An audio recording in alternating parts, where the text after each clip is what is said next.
আসসালামু আলাইকুম সুপ্রিয় দর্শক, আশা করি সবাই ভালো আছেন, সুস্থ আছেন। আল্লাহর রহমতে আমিও ভালো আছি, সুস্থ আছি। ১ মাস রোজা রাখার পরে আমাদের কিছুদিন সময় লেগেছে দৈনন্দিন রুটিনে ফেরত আসতে। আস্তে আস্তে কিন্তু আমাদের যেহেতু এটা দৈনন্দিনের কাজ, একটু সময় লাগলেও এখানে আমাদের ফিরতে হবে। আর আমি আজকে কিছুদিন যাবৎ আপনাদের সাথে আমাদের দৈনন্দিন রুটিনগুলো ব্লগ হিসেবে শেয়ার করছি।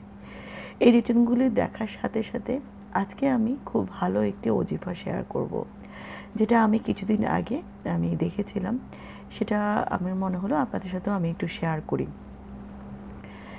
একটা গ্রামে অনেক দিন যাবৎ হচ্ছে অনাবৃষ্টির কারণে সেখানকার ফসল ফলাদি, পশু পাখি, মানুষজনের খুবই অবস্থা সংকটাপন্ন অবস্থা। যেহেতু ঠিকমতো খাবার পাচ্ছে না, তাই দুর্ভিক্ষের মতো অবস্থা হয়ে গিয়েছিল। তো সেখানে একটা মসজিদে জুম্মার দিন সেখানে একজন ইমাম সাহেব খুতবা পড়ছিলেন। তো উনি বলেছিলেন যে আল্লাহর উপর বিশ্বাস রেখে আর বিসমিল্লাহ বলে যদি আমরা নদীকে যে হুকুম দেই, নদী আমাদেরকে নদীর ওই পারে রেখে আসো, তাহলে নদীতেও একটা রাস্তা তৈরি হয়ে যায়। তো এই কথাটা বলার সাথে সাথে সেখানে একজন রাখাল বালকও উপস্থিত ছিল। সে খুব মনোযোগ দিয়ে ইমাম সাহেবের খুতবা শুনছিল এবং সে মনে মনে স্থির করলো, আমি কেননা এটা কাজটা করতে পারি।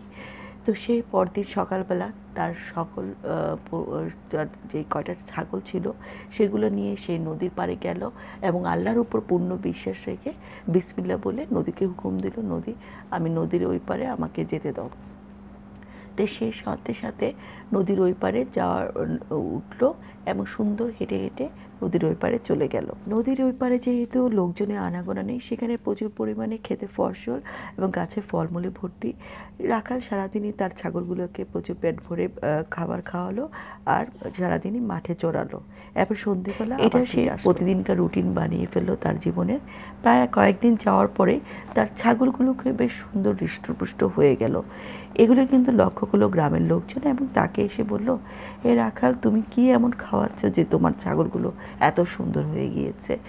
তখন রাখাল সুন্দর সত্যি কথাগুলো বলল যে আমি আল্লাহর উপর বিশ্বাস রেখে বিসমিল্লাহ বলে নদীর ওপারে যাই এবং নদীর ওপারে গিয়ে আমি সারাদিন থেকে চলে আসি। তো এই কথাটা বলার সাথে সাথে গ্রামের লোকজন কিন্তু বিশ্বাস করলো না। তারা কী করলো, ইমাম সাহেবের কাছে গেল এবং সবগুলো বলল যে এই অবস্থা। তো ইমাম সাহেব সব কথা শুনে উনি রাখাল বালককে ওনার কাছে ডাকলেন। রাখাল বালক কিন্তু তার বিশ্বাসে অটল এবং সে সত্যি সত্যি সব কিছু বলল যে এই কারণ এভাবেই আমি আমার ছাগলগুলোকে নিয়ে যাই। আপনার কথা শুনেই কিন্তু আমি আর পরের দিন থেকে এই কাজটা করে আসি এবং এটা আমার প্রতিদিন রুটিন। তখন ইমাম সাহেব হাসতে হাসতে বলল, আল্লাহ কী বলো, এটা তো আমাদেরকার প্রতিদিনকার কাজ, আমাদের প্রতিটা জুম্মাতে এগুলো বলতে হয় আমাদের মুসলিমদের ইমান রক্ষা করার জন্য। তো এটা কি আসলে সত্যি সত্যি হয়? তো রাখাল বলল, হ্যাঁ সত্যি আমার সাথে এটা হয়েছে। তো ইমাম সাহেব তো একদম চিন্তায় পড়ে গেলেন। উনি কী করলেন, তারপর দিন সকালবেলা স্থির করলেন যে আমিও নদীর ওই পারে যাবো ইমাম বলে। তারপর দিন সকালবেলা সে গেল এবং পুরো গ্রাম প্রায় একসাথে হয়ে গেল। ইমাম সাহেব যাওয়ার পর তার মনের মধ্যে একটা ভয় কাজ করছে, সে যদি ডুবে যায়, আমি তো বলেই ফেললাম, আমি তো ওয়াদা করেই ফেললাম, এখন যদি না যায় তাহলে কীভাবে হয়। সে নদীর ওই পারে গেল এবং মনে মনে বুদ্ধি আটলো, সেগুলোকে একটা শক্ত দড়ি নিয়ে গেল, তার কোমরের সাথে বাঁধলো, আরেকটা বাঁধলো তার গাছে, একটা সামনে বড় গাছ আছে তার সাথে। এবং সে চারিদিকে তাকিয়ে এবং সেখানে উপস্থিত ছিল সেই রাখাল বালক, সেও খুব পুরোটা দেখছিল। ইমাম সাহেব করলো কি, ভয়ে ভয়ে তার বিসমিল্লাহ বলল এবং তার বিসমিল্লাহ বলাটাও হয়েছিল কোনো নরবরে। সে নরবরে বিসমিল্লাহ বলে সে নদীর পাড়ে গেল এবং পানির মধ্যে সে চলা শুরু করলো। যেই পানির মধ্যে গেল অমনি সে ডুবতে শুরু করলো। গ্রামের লোকজন দেখে তাকে তাড়াতাড়ি দড়ি টেনে উপরে উঠিয়ে আনলো। তো এটা দেখে রাখাল বালক তো খুব অবাক। যেদিকে আমি ইমাম সাহেবের কথা শুনে আমি যেতে পারলাম না, ইমাম সাহেব যেতে পারলো না। ও আচ্ছা, উনি তো কোমরে দড়ি বাঁধলো, তাহলে কি উনি আল্লাহর উপর বিশ্বাস রাখলেন না?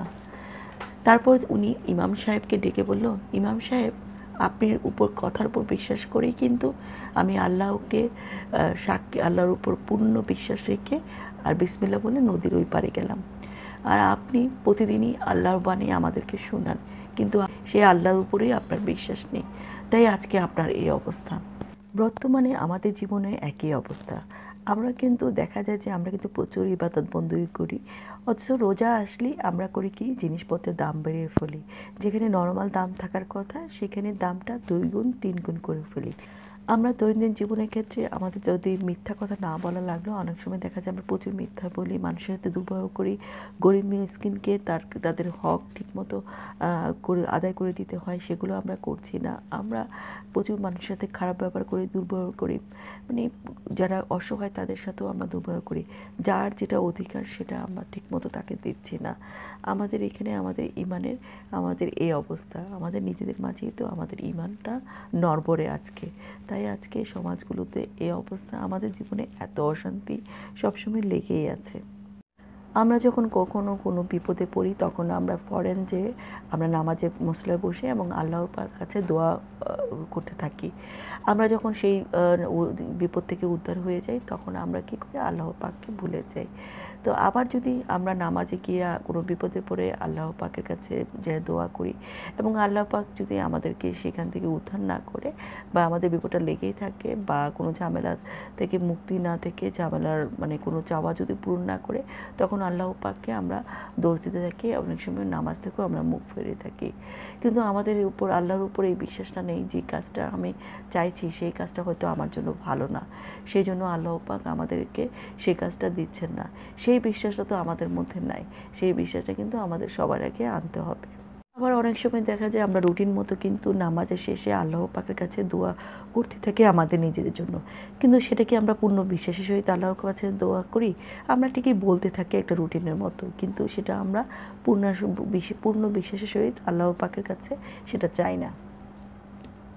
আমাদের আল্লাহ পাকের কাছে যে এই বিশ্বাসটা নাই, সেই বিশ্বাসটা না থাকার কারণে কিন্তু আমাদের এই দোয়াগুলো কবুল হয় না।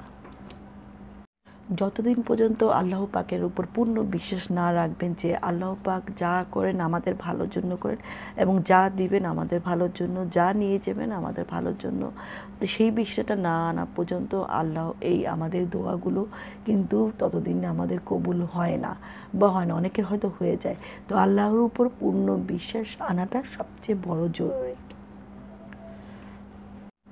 আজকালকার অনেক পড়ুয়াদের দেখা যায় তারা কিন্তু খুব নামাজ করে, রোজা করে, কিন্তু তাদের যে আসল কাজ পড়ালেখাটা সেটা কিন্তু ঠিকমতো করছে না।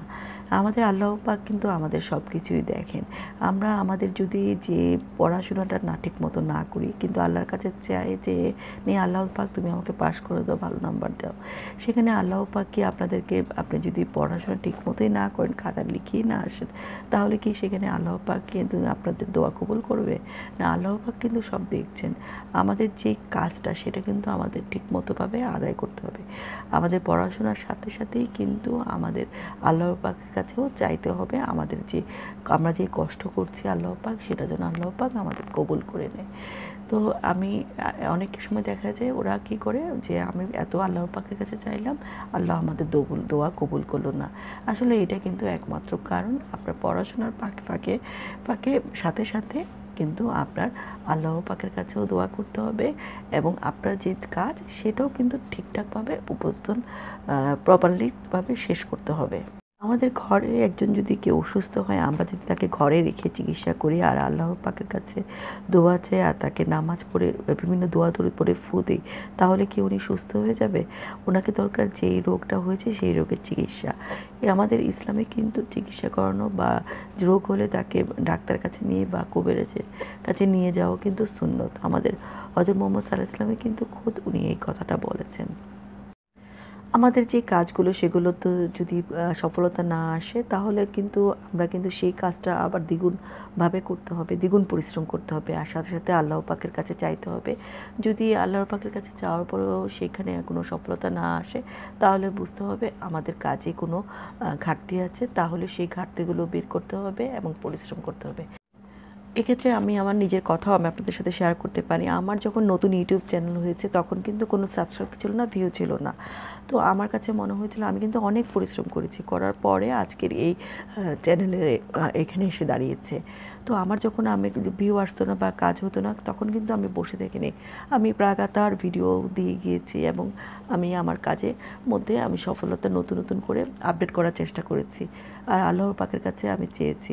তো তার জন্য আমি কিন্তু আমার যখন সফলতা আসেনি তখন কিন্তু আমি আল্লাহ পাককে দোষ দিইনি, আমি আমার কাজের ক্ষেত্রে কী খুঁত সেটা খুঁজে বের করেছি এবং পরিশ্রম আরও ডাবল করার চেষ্টা করছি। তো এভাবেই হলো আজকের হলো ব্লগটি। যদি আমি ব্লগের মাধ্যমে আপনাদেরকে বোঝাতে চাইছি যে আসলে বিশ্বাসটা অনেক বড় নেয়ামত, বিশ্বাস রাখতে হবে আর কাজে প্রচুর পরিশ্রম করতে হবে। আল্লাহর উপর বিশ্বাস রেখে যে কোনো কাজ করতে হবে, পরিশ্রম আনতে হবে, ইনশাল্লাহ আমাদের সফলতা আসবে। তো এই ছিল আজকের ব্লগটি। তো এরকম আরও ব্লগ নিয়ে আপনাদের সামনে হাজির হব। সবাই ভালো থাকবেন। আল্লাহ হাফেজ।